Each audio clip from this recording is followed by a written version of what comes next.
देवाय। ओम नमो भगवते वासुदेवाय। ओम नमो भगवते वासुदेवाय। ओम नमो भगवते वासुदेवाय। ओम नमो ओम नमो भगवते वासुदेवाय।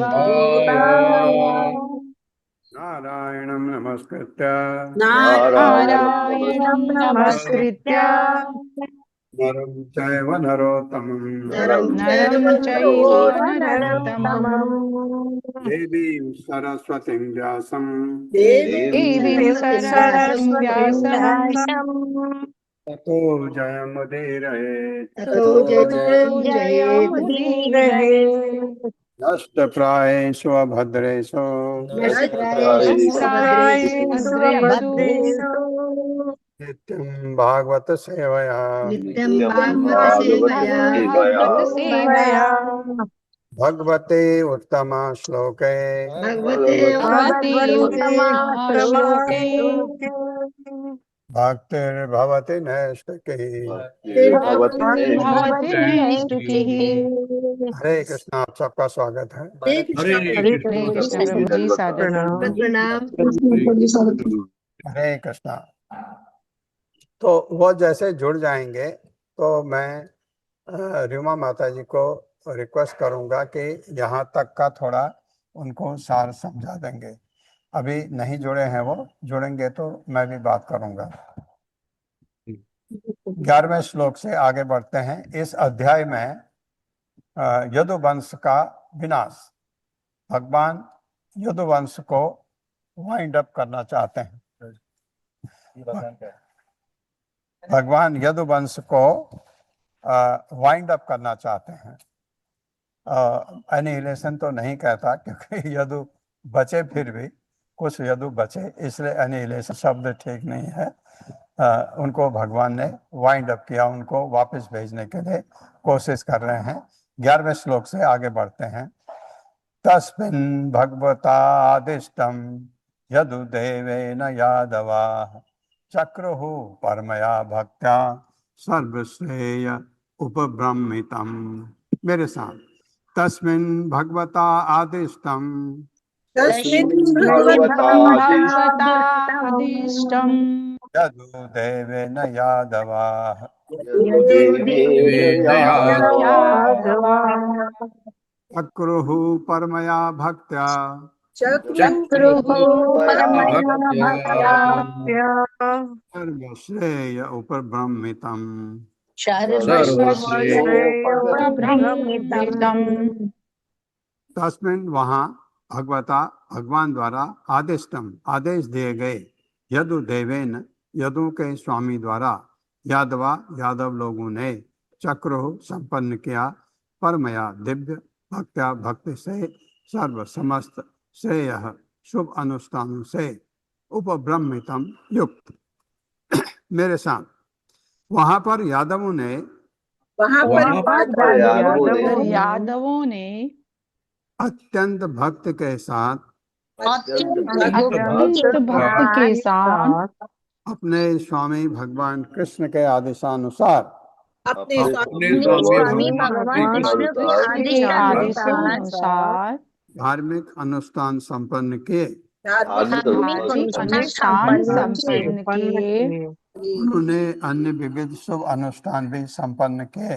उन्होंने विविध अनुष्ठान भी संपन्न किए। हाँ, कहाँ किए ये? कहाँ कहाँ हो रहा है ये जो अनुष्ठान यादवों को भगवान ने कहा कि करो? कहाँ कहाँ है? प्रभास में, सरस्वती नदी के किनारे। ये द्वारका में नहीं है। द्वारका से उन्होंने कहा निकलो यहाँ से, अशुभ, कुछ अशुभ लक्षण आ रहे हैं, अपशकुन जिन्हें कहते हैं, तो अनर्थ होने वाला है।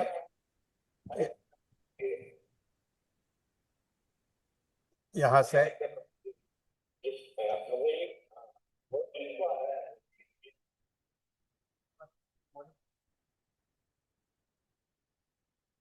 आवाज ज्यादा आ रही, तो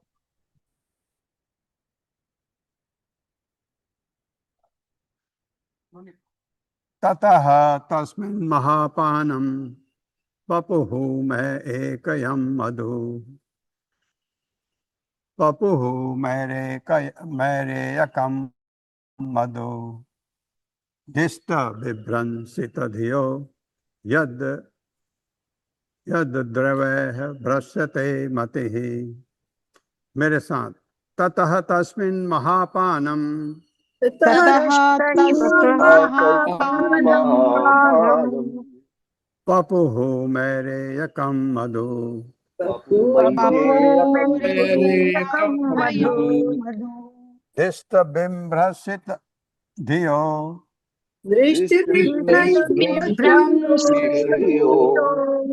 यद्रवै भ्रश्यते मतिः। यद्भ्रष्यते मतिः। ततः तब तस्मिन् वहाँ महा प्रचुर मात्रा में पानम पेय पपुहु पिया मेरे नामक मधु मधुर स्वाद वाली दिष्ट भाग्यवश विभ्रंशित नष्ट हुई धिया उनकी बुद्धि यत जिस पेय से द्रव पदार्थों से भ्रष्टते भ्रष्ट हो जाता है मत ही मन। ये हमेशा याद रखे कि जब कभी भी कोई शराब पीता है उसकी बुद्धि वैसे ही भ्रष्ट हो जाती है। यहाँ भी वही हो रहा है, क्योंकि उनमें ये एक्चुअली वो ऐसे थे नहीं, भगवान के आदेश के अनुसार वहां गए अनुष्ठान करने के लिए। ये कैसा है, भगवान की माया, भगवान चाहते थे ऐसा। तब देव द्वारा बुद्धि भ्रष्ट किए गए वे तब देव द्वारा बुद्धि भ्रष्ट किए गए सब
प्रभु जी हरे म्यूट। कृष्णा प्रभु जी, आप म्यूट है प्रभु जी।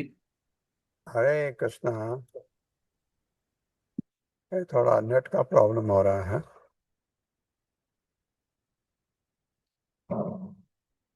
तब मेरे साथ पढ़िए, तब देव द्वारा बुद्धि भ्रष्ट किए गए वे सब तब दैव द्वारा बुद्धि भ्रष्ट किए गए वे सब खुले मन से मधुर मेरे पे के पीने में लग गए। खुले मन खुले से मन से मधुर मेरे पेय के पीने में लग गए, जो मन को पूरी तरह मदोन्मत्त कर देता है। जो मन को पूरी तरह मदोन्मत्त कर देता है।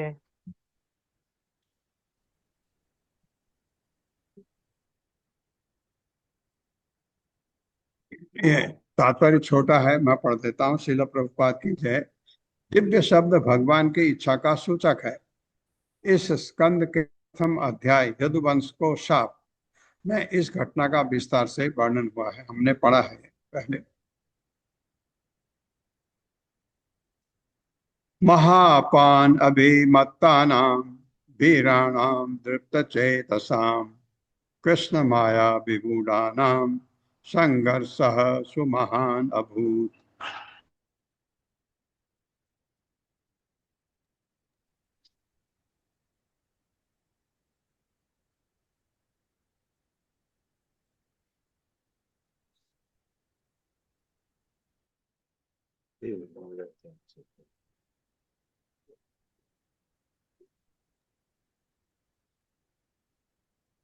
प्रभु जी वॉइस आनी बंद हो गई है।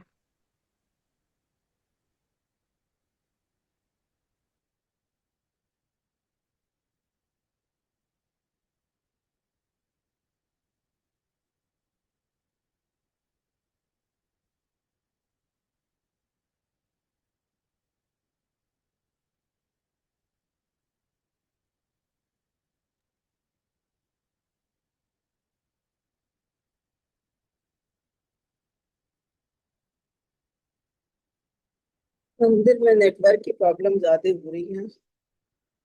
उसके वीरगण प्रभु जी हमने आपके साथ अभी श्लोक भी नहीं पढ़ा है।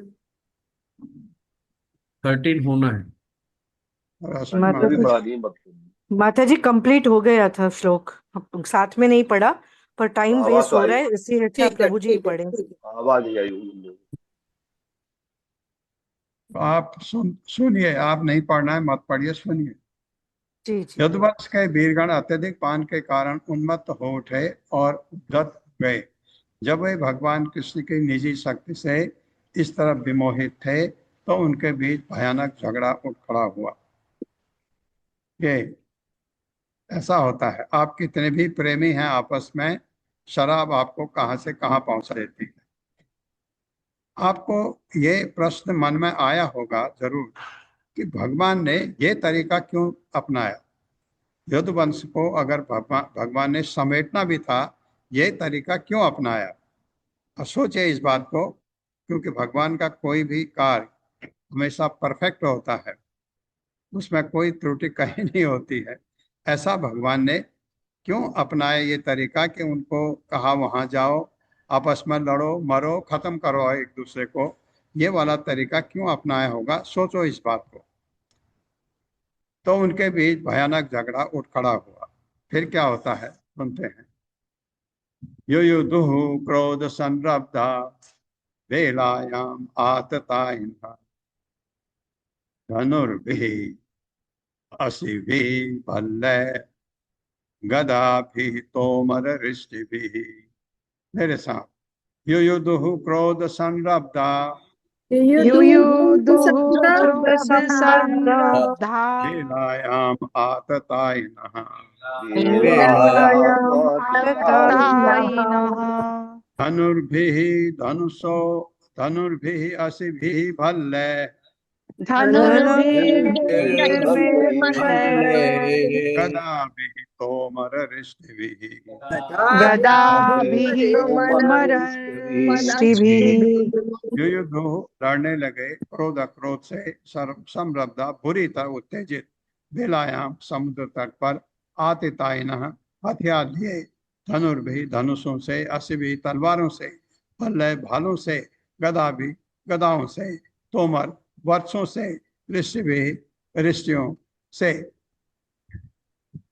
मेरे साथ क्रुद्ध होकर उन्होंने क्रुद्ध अपने होकर अपने उन्होंने धनुष बाण, अपने अपने धनुष बाण, तलवारें, तलवारें, भाले, भाले गदाएं, गदाएं, बर्छे, करछे, तोमर ले लिए तोमर ले लिए और समुद्र के किनारे और और समुद्र के किनारे एक दूसरे पर आक्रमण करने लगे। एक दूसरे पर एक दूसरे पर आक्रमण करने लगे। हाँ, समुद्र भी आया, क्योंकि सरस्वती नदी का किनारा समुद्र से, जहाँ सरस्वती समुद्र में जाती है, ये पश्चिम दिशा में। नदियां अक्सर पूर्व की ओर जाती हैं, ये नदी सरस्वती पश्चिम की ओर जाकर के समुद्र में मिलती है। ये वर्णन पहले आया था, पहले श्लोक। पतत पातकै रथ कुंज आदि भी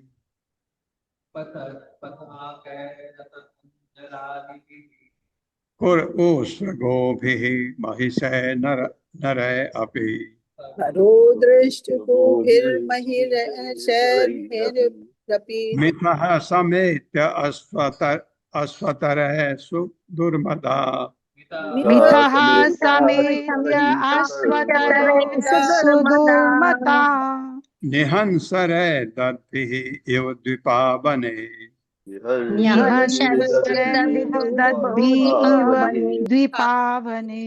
पतत पताके उड़ती पताकाओं से रथ रथों पर कुंजर हाथी आदि भी तथा अन्य वाहनों से खर गधों उष्ट ऊंटों गोभी तथा बैलों पर महिषै भैंसों पर नर मनुष्यों पर अपि भी मितः परस्पर समेत मिलकर अश्वतर खच्चरों पर सुदुर्मदा अत्यधिक क्रुद्ध निहन आक्रमण किया। शरय तीरों से दद्भि अपने दांतों से एवं मानव द्विपा हाथी बने जंगल में हाथियों पर तथा फहराती ध्वजाओं वाले रथों पर हाथियों पर तथा फहराती ध्वजाओं वाले रथों पर तथा गधों ऊंटों तथा गधों ऊंटों बैलों बैलों भैंसों भैंसों खच्चरों खच्चरों एवं मनुष्यों पर भी सवार होकर एवं मनुष्यों पर भी सवार होकर अत्यंत क्रुद्ध योद्धागण अत्यंत क्रुद्ध योगागण एक दूसरे के पास आए। एक दूसरे के पास आए। उन्होंने एक दूसरे पर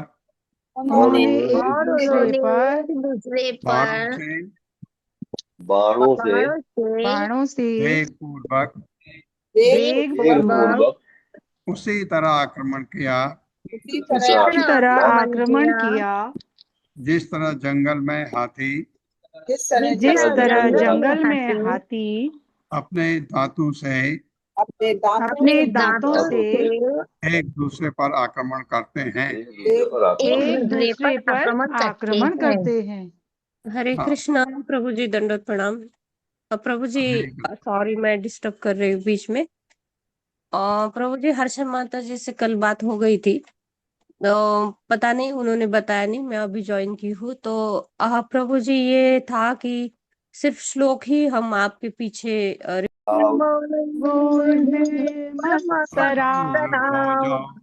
अवनिर्दशात्य की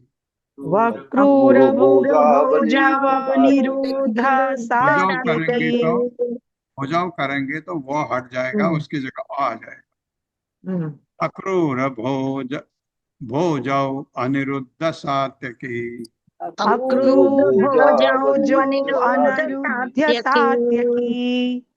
सुभद्र संगा मजित्रो सुदारुणो सुभद्र गदौ सुमित्रा असुरथौ समीयतु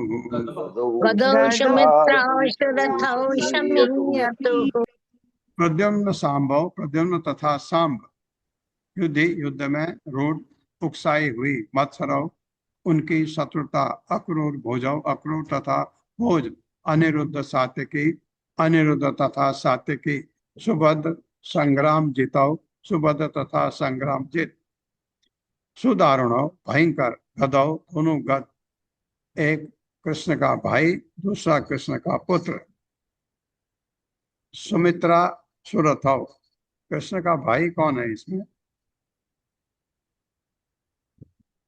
भगवान कृष्ण का भाई इसमें तो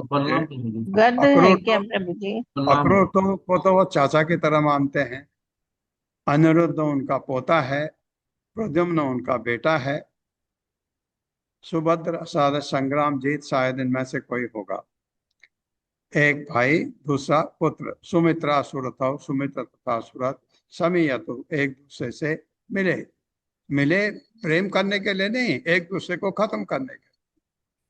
मेरे साथ आपसी शत्रुता भड़कने से उसकी शत्रुता भड़कने के प्रद्युम्न सांब से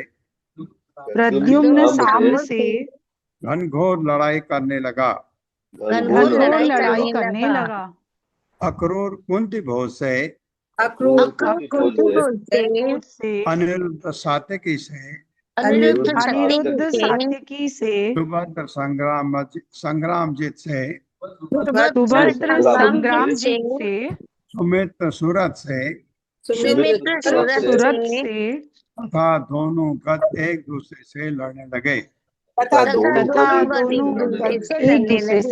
लगे। अन्ये च ये वै निषठोन्मुखादय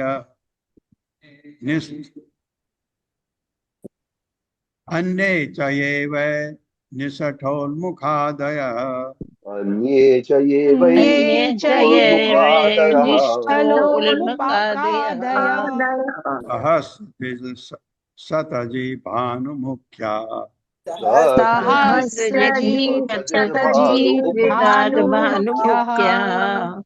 अन्योन्यमासाद्य मद अंधकारिता अन्योन्यमासाद्य मद अंधकारिता जग्नुः मुकुन्देन विमोहिता भ्रशम् जग्नुः मुकुन्देन विमोहिता भ्रशम्। अन्य अन्य च तथा ये जो वै निसंदेह निषट उन्मत्त आदय निषट उन्मग इत्यादि सहस्रजित सतजित भानु मुख्य सहस्रजित सतजित भानु इत्यादि अनोन्यम एक दूसरे से आसाद मिलकर मद नशे से अंधकारिता अंधे हुए जग्न मार डाला मुकुंदेन मुकुंद द्वारा विमोहिता विमोहित प्रसम पूरी तरह से अन्य लोग भी यथा निषट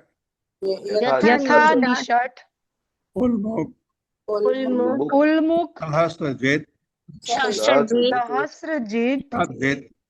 सतजित तथा भानु एक दूसरे से गुद गए और उन्होंने नशे से अंधे हुए एवं भगवान मुकुंद द्वारा पूर्णतया विमोहित हुए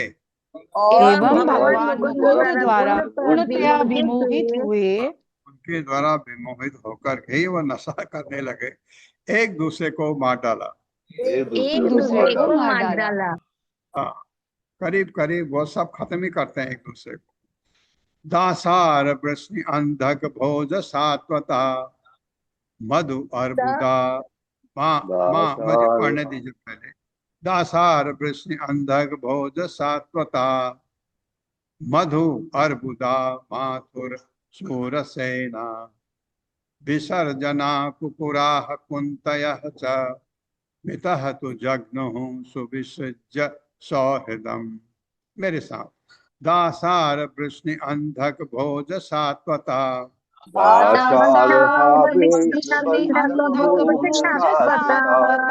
मधु अर्बुदा माथुर शूरसेना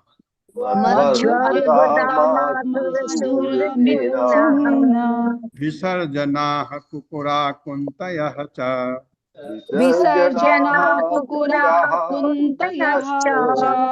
मितः तु जग्नुः सुविसर्ज्य सौहृदम्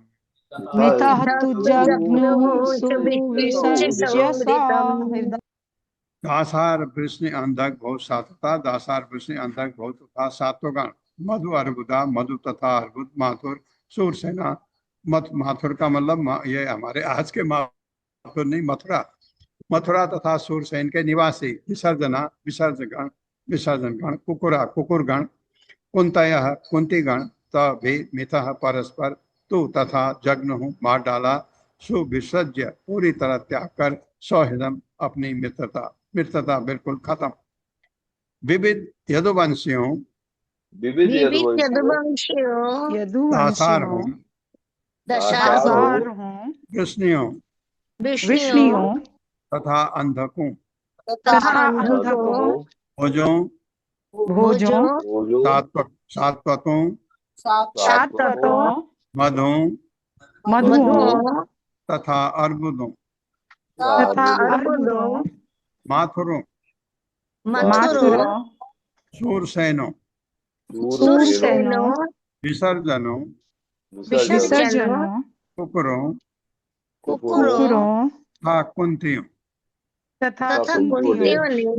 ये सब वंशज हैं लेकिन ये सब एक दूसरे के मित्र हैं ये वृष्णियों के साथ इनकी बहुत अच्छी मित्रता है उनके साथ से ये लड़ते थे हमेशा ये नारायण सेना बनाते थे भगवान की और इनका हाल देखो अभी कुंतियों ने अपनी अपनी सहज मित्रता त्याग कर अपनी उन्होंने अपनी अपनी अपनी सहज मित्रता त्याग कर एक दूसरे को मार काट डाला। एक दूसरे को मार काट डाला। पुत्रा अयुध्यन पितृभिः मातृभिः च स्वस्त्रियदौहित्र पितृव्यमातुलः मित्राणि मित्रैः सुहृदः सुहृद्भिः ज्ञातिं तो अहं ज्ञात एव मूढ़ाः। मेरे साथ, पुत्रा अयुध्यन पितृभिः मातृभिः च पुत्रा अयुध्यन् पितृभिर्भातृभिः च स्वस्त्रियदौहित्र पितृव्यमातुलः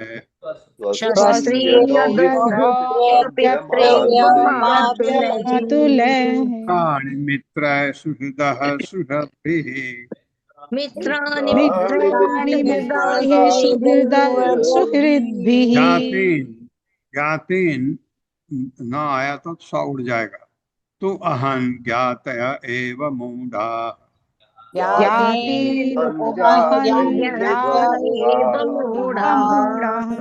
पुत्रा पुत्र अयुध्यन लड़े पितृ भी अपने पिताओं से भ्रातृ भी भाइयों से च तथा स्वस्त्री बहनों के लड़कों से सौहृद्र पुत्रियों के पुत्र पितृव्य चाचाओं मातुलय तथा मामाओं से मित्राणि मित्रों से शुद्ध चिंतक सुहृद भी शुभ चिंतकों से ज्ञातिन निकट संबंधी तू तथा अहं मार डाला ज्ञात है निकट संबंधी एवं निसंदेह मूढ़ा विमोहित।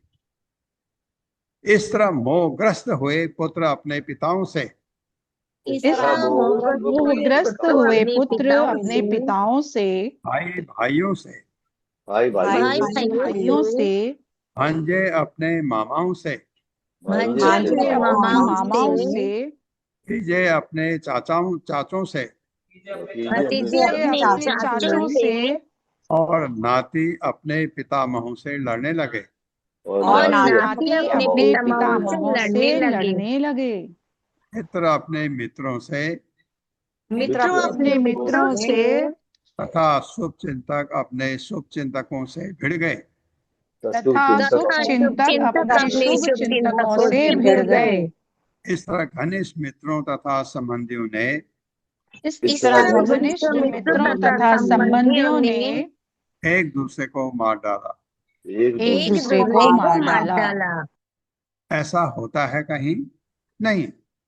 अभी इतना कलयुग आ गया, यहाँ भी नहीं ऐसा होता कि पुत्र बाप को मारे, बाप बेटे को मारे, भाई भाई को मारे। होता है कहीं?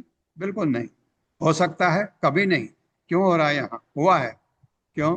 भगवान की ये माया है। भगवान जो चाहे वो करा सकते हैं। वो ऐसे एक दूसरे के जो मित्र थे एक दूसरे को अपने दुश्मन की तरह देखने लगे। ऐसा भगवान ये चाह रहे थे।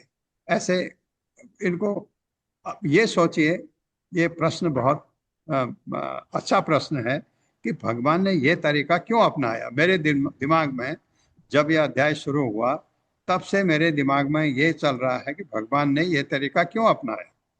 एक चीज हम जानते हैं, भगवान की हर चीज परफेक्ट होती है, वो गलत नहीं हो सकता। ये चीज ऐसे क्यों अपनाई होगी, सोचिए। लास्ट में जब अध्याय खत्म होगा तो मैं आपसे पूछूंगा आपका क्या मत है, क्यों ऐसा भगवान ने अपनाया होगा। और मुझे पता लग गया क्यों।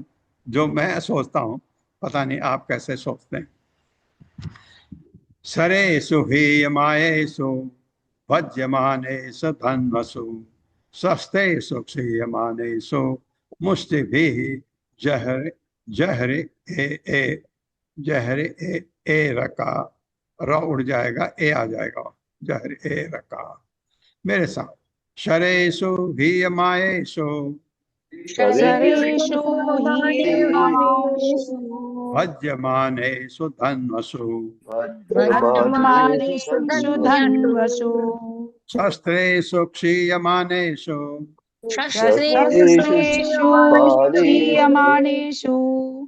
मुष्टिभिः जहर ए रका। मुष्टिभिः जहुर्वेरका। हाँ, जहरी पर विसर्ग आएगा तभी रा उड़ेगा। शरेषु बाणों ही मानेषु समाप्त हुए, भज्य मानेषु नष्ट भ्रष्ट हुए, धन्वसु धनुष शस्त्रेषु प्रक्षेप्य अस्त्र, क्षय मानेषु समाप्त हुए, मुष्टि भी अपनी मुष्टियों से, जहर पकड़ लिया, एरका बैंत के तने। जब उनके सारे धनुष टूट गए जब उनके सारे धनुष टूट गए और उनके बाण तथा अन्य प्रक्षेपास्त्र समाप्त हो गए और उनके और उनके बाण तथा अन्य प्रक्षेपास्त्र समाप्त हो तो गए, उन्होंने अपने खाली हाथों में तब उन्होंने अपने खाली हाथों में बैंत के लंबे लंबे डंठल ले लिए। बेत के लंबे लंबे डंठल ले लिए। वज्र कल्पा ही अभवन परिगा मुष्टिना व्रता, जग्नु जग्नु द्विसहते कृष्णेना वारी वारी होना चाहिए, नहीं वार्यमाणा तो तम चते। मेरे साथ ता ब्रज कल्पा ही अभवन परिगा मुष्टिना व्रता,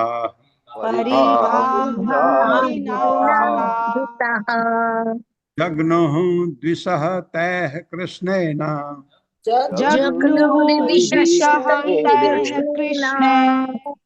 वार्यमाणा विसर्ग आएगा तो चम चते।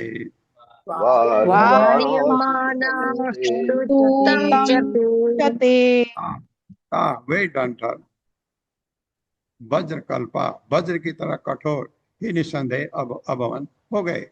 परिगा लोहे का डंडा मुष्टिना अपनी मुट्ठियों में प्रता पकड़े, जग्नु आक्रमण किया, दिशा उनके शत्रु तय इनसे कृष्ण भगवान कृष्ण द्वारा वार्यमाणा रोके जाने पर तो यद्यपि तम उसको च भी ते वे।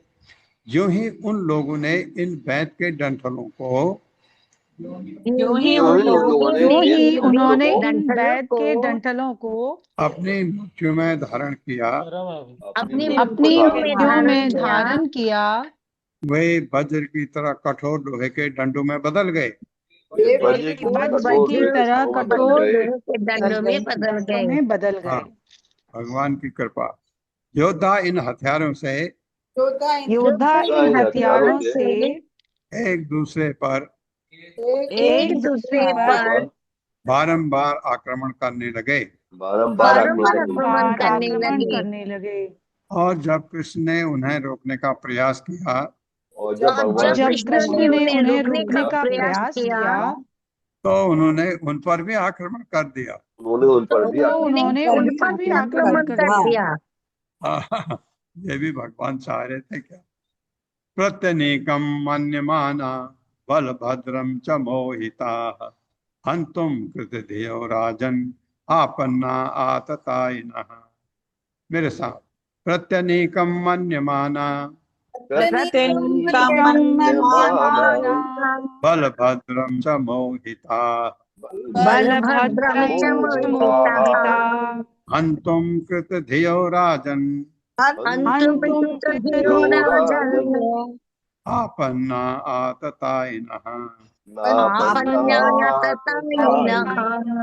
प्रत्यनेकम शत्रु मन्य माना सोचते हुए, बलभद्रम बलराम को च भी मोहिता मोहित, हंतो मारने के लिए, कृत दिया संकल्प करके, राजन हे राजा परीक्षित सुखमणि बता रहे हैं, आपन्ना वे उन पर टूट पड़े, आततायिना हथियार भांजते। ये हे राजा, ये राजा परीक्षित महाराज, हे राजा सबों ने विमोहित अवस्था में बलराम को भी अपना शत्रु समझ लिया। वे हाथों में हथियार लिए उन्हें मारने के इरादे से उनकी ओर दौड़े।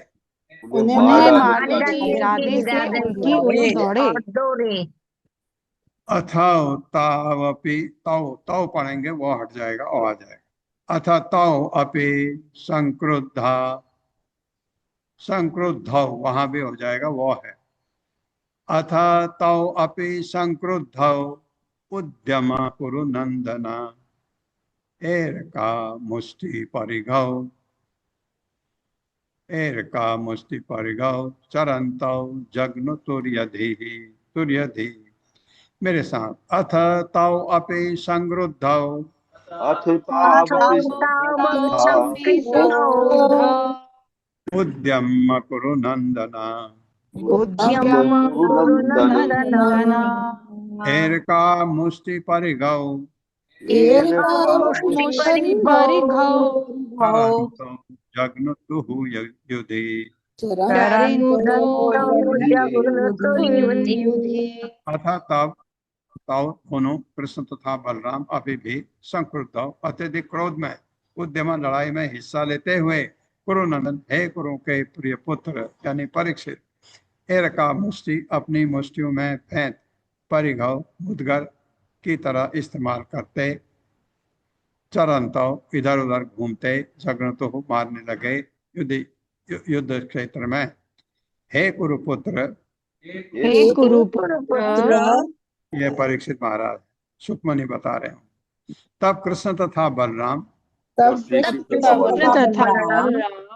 अत्यधिक कुपित हो उठे, अत्यधिक कुपित हो उठे, बैत के डंठलों को उठाते हुए डंठलों को उठाते हुए वे युद्ध भूमि के भीतर इधर उधर घूमने लगे, युद्ध भूमि के भीतर इधर उधर घूमने लगे और इन मुदगरों से उन्हें मारने लगे। और इन मुदगरों से उन्हें मारने लगे। हाँ, ये बैत के डंठल मुदगर बन गए, मतलब लोहे के जैसे भारी हो गए। वो पहले आया था। ब्रह्म साप उपसृष्टानाम कृष्ण माया आवृत आत्मनाम स्पर्धा क्रोध क्षयम निन्ये वैष्णवो अग्नि यथा वनम। मेरे साथ। ब्रह्म साप उपसृष्टानाम ब्रह्म साप उपसृष्टानाम कृष्ण माया आवृत आत्मनाम कृष्ण माया आवृत आत्मनाम स्पर्धा क्रोध क्षयम निन्ये स्पर्धा वैष्णवो अग्नि यथा वनम। वैष्णवो यथा वनम। यथा वनम। ब्रह्म साप ब्राह्मणों के साप से उपसृष्टा नाम पराजितों के कृष्ण माया भगवान कृष्ण की माया शक्ति से आवृत आच्छन्न आत्मा नाम उनके जिनके मन स्पर्धा स्पर्धा से उत्पन्न क्रोध क्रोध क्षय विनाश को नित्य प्राप्त किया वैष्णव बांस के वृक्षों की वैणव वैणव बांस के अग्नि ही आग यथा जिस तरह वनम जंगल को ब्राह्मणों के शाप से पराजित ब्राह्मणों के श्राप से पराजित। हाँ, ब्राह्मणों ने शाप दिया था ना उनको, सब नाराज हो गए थे। ये सांब ने बहुत अंदर स्त्री का रूप धारण करके एक अपना ऐसा जैसे कि उसका बच्चा होने वाला है मजाक किया था इनसे। क्या जगह थी वो जहाँ वो तीर्थ में अनुष्ठान के लिए गए थे, ये सारे ऋषि मुनि, उसमें नारद भी थे। तो उन्होंने ऐसा मजाक किया और ऋषि मुनियों ने क्रोध में आकर के उनको शाप दिया, ये मूसल है तुम्हारे यदुवंश का विनाश करेगा। वही हो रहा। उसके बाद भगवान उस शाप को खत्म कर सकते थे, नहीं किया कि वो चाह रहे थे, उसका सहारा लिया भगवान ने। ये जो शाप इन्होंने ऋषि मुनियों ने दे दिया, ब्राह्मणों ने शाप दिया, भगवान ने उसको कहा कि ठीक है, ये ठीक ही हो रहा, मुझे करने की जरूरत नहीं, आपने कर दिया। ब्राह्मण के शाप से पराजित तथा भगवान की माया से विमोहित, ब्राह्मणों के श्राप से पराजित तथा भगवान कृष्ण की माया से वे विमोहित योद्धा भीषण क्रोध से वे योद्धा भीषण क्रोध से अब निज संहार को प्राप्त हुए। अब निज संहार को प्राप्त हुए। जिस तरह बांस के कुंज में लगी आग जिस तरह तरह बांस बांस के के कुंज में कुंज लगी में आग लगी आग सारे जंगल को नष्ट कर देती है, सारे सारे पूरे जंगल को जंगल नष्ट को कर नष्ट देती कर देती है। तो ये विमोहित होकर के उन्होंने पूरे यदुवंश को ही खत्म हो गया वहां पर, जितने गए थे वहां। ऐसा नहीं कि यदुवंश पूरा ही खत्म हो गया, क्योंकि कुछ लोग द्वारका में अभी भी थे, थोड़े से लोग। एवं नष्टेषु सर्वेषु कुलेषु स्वेषु केशवः अवतारितो भूभार इति मेने अवशेषितः। मेरे साथ, एवं नष्टेषु सर्वेषु एवं नष्टेषु नष्टेषु सर्वेषु कुलेषु स्वेषु केशवः कुलेषु स्वेषु केशवः अवतारितो भुवो भार अवतारितो भूभार इति मेने अवशेषितः।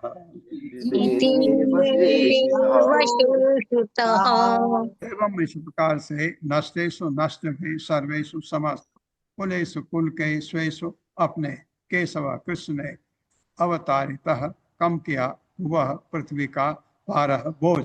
इति इस प्रकार मैंने सोचा अवशेषतः शेष, जब उनके कुल के सारे सदस्य जब उनके कुल के सारे सदस्य इस प्रकार विनष्ट हो गए, इस प्रकार इस प्रकार विनष्ट हो गए, तो कृष्ण ने अपने आप सोचा कि तो कृष्ण तो कृष्ण ने अपने आप सोचा कि चलो धरती का बोझ तो हटा।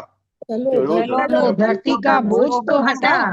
हाँ, ये भी, क्योंकि आप ये लगाइए, तीन कितने थे ये वृष्णिजन जिनका ये वंश अभी हमने पढ़ा, ये द्वारका में कितने थे? द्वारका कितना बड़ा था, आप समझ लीजिए कि इनके जो महल थे भगवान के, इतने पुत्र हुए, हर रानी से 10 पुत्र, और उनके फिर 10 पुत्र। उनको पढ़ाने के लिए 3 करोड़ टीचर लगाए गए। 3 करोड़, आप लगाइए वो आबादी कितनी होगी वहां। इतने लोग विनष्ट हो गए, और तो ये ऐसा लगता है वो अरबों में जाएगा, उससे भी ऊपर जा सकता है। ये भगवान ने एक तो बोझ कम किया कुरुक्षेत्र में युद्ध करके, दूसरा बोझ भगवान ने यहाँ खुद वृष्णिजन, क्योंकि इनमें भी जैसा पढ़ा हमने, क्यों ये लोग भी बहुत इनमें अहंकार आ चुका था। वह असली बात है, आप भगवान के साथ रहते हैं, सानिध्य में रहते हैं, भगवान का आशीर्वाद है उनके ऊपर, वो इतने ऐश्वर्यवान थे वृष्णिजन, उनमें अहंकार आना स्वाभाविक है। हालांकि वो बहुत सारे भगवान के सानिध्य वैकुंठ में भी थे, वहां से भी आए, कुछ स्वर्ग से आए, तो अहंकार आना उनमें तो नहीं होना चाहिए, लेकिन भगवान कुछ भी करा सकते हैं। तो उनको ये लगा अगर इनको छोड़ दिया जाए तो ये ऐसा कुछ करेंगे जिससे लोग सोचेंगे कि भगवान क्या करके गए, इसलिए भगवान इसको पूरा चाहते थे ये गायब हो जाएं, ये वापस चले जाएं। लेकिन किस तरह गायब किया भगवान ने, ये थोड़ा समझ से परे होता है कि ऐसा क्यों किया होगा भगवान ने। आपको भी ऐसा लगता है? राय माता जी, राय विनोदिनी माता जी। रूमा माता जी, ये 25 तक का सारांश जरा सुना दीजिए। जी प्रभु जी, एक सेकंड। जी प्रभु जी, अध्याय 30 यदुवंश का अप्रकट होना। कुछ लोग बैठे हैं जिनको पहले का पता नहीं है, आप उसको सारांश अच्छी तरह समझा दीजिए। जी प्रभु जी, जैसे आपकी आज्ञा प्रभु जी। अध्याय 30 यदुवंश का अप्रकट होना। तो हम इस अध्याय के पहले 25 श्लोकों का सारांश पढ़ते हैं। श्रील प्रभुपाद की जय, गुरु महाराज की जय। प्रभु जी, आपके आशीर्वाद से प्रयास करती हूँ। इस अध्याय में पूर्ण पुरुषोत्तम भगवान की लीलाओं के समापन के प्रसंग में यदुवंश की चर्चा हुई है। परीक्षित महाराज श्रील शुकदेव गोस्वामी जी से यह जिज्ञासा करते हैं कि उस विशेष प्रसंग के बाद जो हमने पिछले अध्याय में पढ़ा, यदुवंश का क्या हुआ। अर्थात उद्धव जी के चले जाने के बाद भगवान ने क्या किया और भगवान अपने धाम चले जाने के पीछे क्या लीला रचते हैं, यह जिज्ञासा परीक्षित महाराज श्री शुकदेव गोस्वामी से कर रहे हैं। अब प्रश्न यह है कि भगवान भौतिक जगत से कैसे अप्रकट हुए, परंतु श्री जीव गोस्वामी हमें स्पष्ट करते हैं कि भगवान और उनका शरीर दिव्य है, इसलिए वह अपना सच्चिदानंद शरीर कभी नहीं त्यागते। यहाँ तक कि भगवान का रूप तो जिन भौतिक नेत्रों में भी बस जाता है, वो नेत्र भी उस रूप को कभी नहीं त्याग पाते। ऋषि मुनि आदि जिन्होंने उस दिव्य रूप का वर्णन किया, वे तक उस मोहक रूप को कभी नहीं भुला पाए। तो फिर भला ये कैसे संभव है कि भगवान इस भौतिक जगत को त्याग करके चले गए। उनका प्रकट या अप्रकट होना उनकी दिव्य लीला है जो उनसे अभिन्न है। भगवान के शरीर त्यागने को त्यागना मान लेना भगवान की माया शक्ति द्वारा उत्पन्न किया गया भ्रम मात्र है, जिसका स्पष्ट वर्णन श्रील प्रभुपाद ने हमें अपने शिष्यों के द्वारा श्लोक 3 के तात्पर्य में प्रदान किया है। श्रील शुकदेव गोस्वामी उन सभी अपशगुनों का उल्लेख करते हैं जो अब पृथ्वी और आकाश में दिखने लगे थे। भगवान अपने सभा भवन सुधर्मा में यदुओं को एकत्र करके इन अपशगुनों के कारण उन्हें द्वारका छोड़ने की सलाह देते हैं।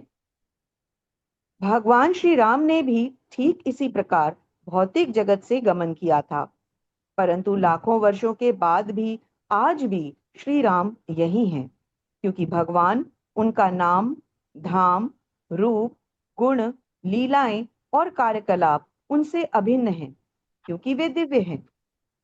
भगवान के भक्त उनके आध्यात्मिक स्वरूप को भली भांति समझते हैं, क्योंकि वे जानते हैं कि भगवान का सनातन रूप ही परम सत्य का सर्वोच्च ज्ञान है। भगवान कहते हैं कि अब वे प्रभास क्षेत्र चलेंगे और वहां विधिवत देवी देवताओं की पूजा करके, ब्राह्मणों का सत्कार करके यज्ञ दान आदि विधि विधान संपन्न करेंगे, ताकि जीव अपने जीवन को पूर्णतया शुद्ध कर सकें। और फिर वे सभी श्री कृष्ण के नेतृत्व में नावों से समुद्र पार करते हुए प्रभास की ओर बढ़े, जहां जाकर उन्होंने भगवान के आदेशानुसार समस्त अनुष्ठान संपन्न किए। अब भगवान की ही इच्छानुसार वे सब मधुरमय पेय का सेवन करने लगे। इस पेय के सेवन से मदमस्त हुए उदंडताएं करने लगे। भगवान की व्यवस्था के अनुसार वे सब आपस में एक दूसरे से झगड़ने लगे और देखते ही देखते ये झगड़ा एक युद्ध में परिवर्तित हो गया। प्रद्युम्न सांब से, अनिरुद्ध सात्यकी से, सुमद्र और संग्रामित अपने अपने शत्रुओं से, सुमित्र और सुरथ आदि एक दूसरे से भीषण युद्ध करने लगे। यह युद्ध भगवान की माया शक्ति द्वारा रचित यदुवंशियों को समेटने की उनकी एक विशेष लीला थी, जिसके कारण ये सभी महान योद्धा एक दूसरे द्वारा मारे जाने लगे, जबकि ये सभी आपस में रक्त संबंधी थे, मित्र थे या फिर एक दूसरे के शुभ चिंतक थे। श्लोक 18 में हमें यदुवंश के बहुत से समूहों की सूची दी गई है, जिसे हम ग्रंथ से ही प्राप्त कर सकते हैं। युद्ध में उन्होंने एक दूसरे पर विविध प्रकार के अस्त्रों शस्त्रों द्वारा भीषण प्रहार करना शुरू कर दिया, और जब ये हथियार समाप्त होने लगे तो उन्होंने बेंतों, लोहों के छड़ों आदि का भी प्रयोग किया। और तो और जब स्वयं भगवान कृष्ण ने उन्हें रोकना चाहा तो यदुओं ने अपने ही प्राणधन श्री कृष्ण तक पर आक्रमण कर दिया। भगवान की वेगवान शक्ति से वशीभूत होकर यादवों ने अपने प्रिय भगवान बलराम पर भी प्रहार किए। जिस प्रकार बांस के कुंज में लगी हुई आग पूरे जंगल को विनष्ट कर देती है, उसी प्रकार यादवों का यह परस्पर युद्ध घोर विनाश में बदलने लगा। यहाँ प्रश्न ये उठता है कि भगवान श्री कृष्ण ने अपने वंश को इस प्रकार भला क्यों समाप्त होने दिया? सांब ने अपने मित्रों के साथ ब्राह्मणों को सताया था, जिससे क्रोधित होकर यदुवंश को ब्राह्मणों द्वारा शाप मिला था। कदाचित भगवान ने उस शाप की रक्षा करने के लिए उस शाप को फलीभूत होने दिया, ताकि उन्हें कोई पक्षपाती ना कहे। महाभारत की एक कथा के अनुसार माता गांधारी द्वारा भी भगवान श्री कृष्ण को शाप मिला था कि वे अपने ही वंश के संहार का कारण बने और उनके वंशज आपस में ही परस्पर लड़ झगड़ कर मृत्यु को प्राप्त हों। कदाचित भगवान ने ये माया लीला इसीलिए रची ताकि ब्राह्मणों का शाप भी फलीभूत हो जाए और भगवान कृष्ण अपने वंश को भी स्वयं ही समाप्त करें। अंतिम श्लोक। फिर भगवान बलराम जी समुद्र के तट पर बैठ गए। नहीं प्रभु जी, यहाँ तक अभी आपने नहीं लिया, आपने 25 तक बोला। जी प्रभु जी, धन्यवाद प्रभु जी। हरे कृष्णा, धन्यवाद, प्रणाम। धन्यवाद माता जी, धन्यवाद। ओम अज्ञानतिमिरान्धस्य ज्ञानाञ्जनशलाकया चक्षुरुन्मिलितं तस्मै श्रीगुरुवे नमः।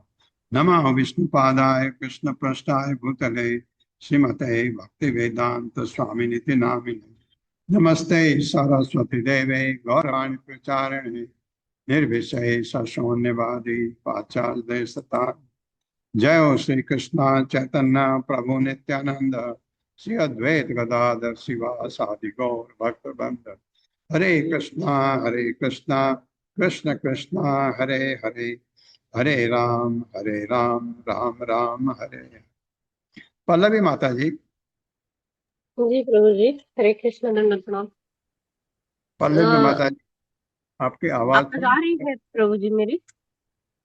मैं ये कह रहा था जी प्रभु। कि कथा लोग कहते हैं वो जो हंटर ने भगवान कृष्ण के पैर में तीर मारा था, और कथा हमने पढ़ी भागवत में, भगवान के पास माफी मांगने आया और भगवान ने उसे बैकुंठ भेज दिया। और लोग क्या कहते हैं, कुछ लोग जो भागवतम नहीं पढ़ते हैं, कि भगवान कृष्ण मर गए उनको जलाया, वो जल गए, लेकिन उनका हृदय नहीं जला। बहुत लोग बोलते हैं ऐसा। तो आपने कुछ इसके बारे में पढ़ा पल्लवी माता जी? जी प्रभु जी, और बहुत कुछ रहस्य इसके बारे में मुझे पता चला। तो प्रभु जी, ये कथा शुरू होती है जब हमने एक अध्याय पढ़ा था कि हस्तिनापुर में 10वें स्कंद में पढ़ा था शायद, कि हस्तिनापुर में जब भगवान जाते हैं तो सब लोग उनको मिलने के लिए जाते हैं। कुरुक्षेत्र की जब यात्रा भगवान किए तो वहां पर सब गोपियां भी मिलती है भगवान कृष्ण से। तो वहां पर कली भी मिलने आता है। ये विश्वनाथ चक्रवर्ती ठाकुर जी अपने टीका में लिखते, फिर जीव गोस्वामी जी, और हमारे जो 5th कैंटो का जो एक बुक लिखा है, आपके पास भी है प्रभु जी, वो भागवत कॉस्मोलॉजी, वैदिक कॉस्मोलॉजी, तो वो प्रभु जी भी इसके बारे में लिखे हैं। तो कली भी भगवान से मिलने जाता है और फिर कली भगवान को बोलता है कि पृथ्वी का शासन मैं कब संभालूंगा, मेरा कब समय आएगा। तब भगवान बोलते हैं कि तुम भी शासन करोगे, लेकिन जब मेरी प्रकट लीलाएं जब अप्रकट हो जाएगी तब तुम्हारा शासन आएगा। तो फिर वहां पर भगवान सोचते हैं कि ये जब मैं अप्रकट हो जाऊंगा और मेरे द्वारा दिए अधिकार से जब कली इस पृथ्वी पर अपना प्रभाव फैलाएगा, तो मेरी वर्तमान स्थिति में तो कली को बोलते हैं कि ये तो संभव नहीं है, क्योंकि जब तक मैं हूँ धर्म के चारों पैर यहाँ पर उपस्थित है, और धर्म कुछ ज्यादा ही उच्च कोटि का है। तो इसलिए मैं जब अप्रकट होऊंगा तो धर्म का एक पैर ही बचा रहेगा और तब ही तुम अपना प्रभाव दिखा पाओगे। तो नियम ही यही है कि जब जब कलियुग तब प्रभावी होता है जब धर्म का एक ही चरण शेष रहता है। और जब तक ये देवता है या फिर जब तक ये वृष्णिवंशी है या फिर भगवान के पार्षद सभी जब यहाँ पर उपस्थित है और धर्म इतना ज्यादा उच्च कोटि पर था कि भगवान अकेले भी निकल जाते, तो ये लोग भक्ति का या फिर इतना प्रचार करते कि वो धर्म के बाकी 3 पैर है वो नष्ट ही नहीं होते और फिर कली का प्रभाव ही नहीं आता।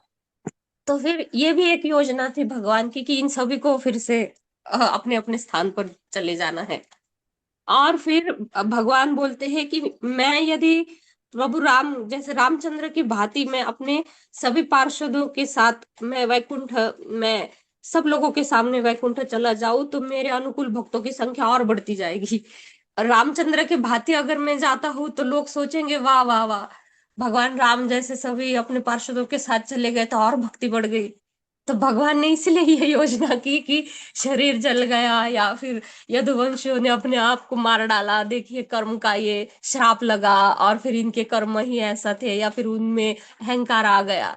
तो इस तरह फिर वो लोग गलत तरीके से सोचे इसको, क्योंकि भगवान उसका भी रहस्य बताते हैं कि धन्यवाद। भगवान ने विचार किया कि मैं एक उपाय है कि मैं अपने नित्य पार्षद यादवों के साथ ऐसे ही द्वारका में रहूंगा जैसे अभी हूँ, लेकिन जो भौतिक दृष्टि वाले लोग हैं उनके आंखों से मैं अदृश्य हो जाऊंगा।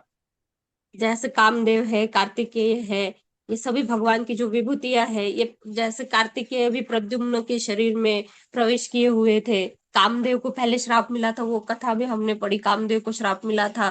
फिर जो रति है वही फिर जो कार्तिकेय है उसके शरीर में वो प्रवेश कर जाते हैं प्रद्युम्न।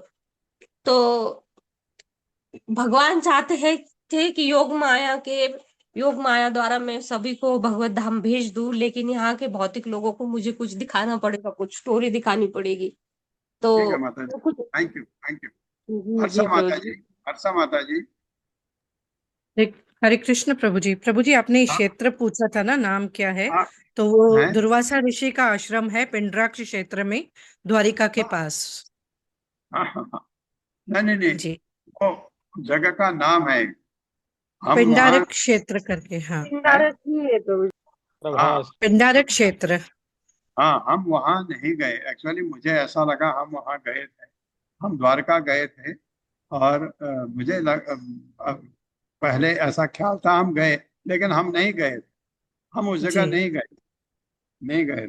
मैंने कहा था हम गए थे, नहीं गए थे, तो आप इसलिए जामवंत गुफा में गए थे प्रभु जी। जामवंत की गुफा थी ना, जो वहां गए थे जामन आप। गुफा गए। हाँ, जामन गुफा गए थे, जी लेकिन जी। वो ठीक है। आप सबका बहुत बहुत धन्यवाद।